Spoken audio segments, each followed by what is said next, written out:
Mga pare, simula nung nag-asawa ako ay hindi na ako yung dati nyong kaibigan na sasamahan kayong magdamagan sa inuman. Meron na kasi nag-aantay sa akin sa aming tahanan na dapat kong protektahan at alagaan pagsapit ng gabi.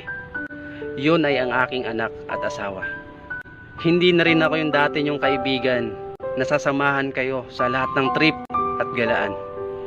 Mas inuuna ko na kasi ngayon yung trabaho ko at yung natitirang oras ko ay para na lang yun sa pamilya ko. Mga pare, hindi basta-basta ang isang pagiging ama. Lagi kong iniisip kung paano ko sila bubuhayin, kung ano magiging kinabukasan nila at kung paano ko sila mapasaya.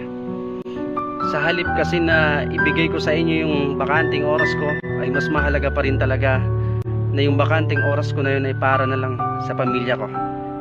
Ang hirap pagtimbangin pero alam ko balang araw, maiintindihan nyo rin. Bilang isang tunay na kaibigan, sana alagaan nyo yung pinagsamahan natin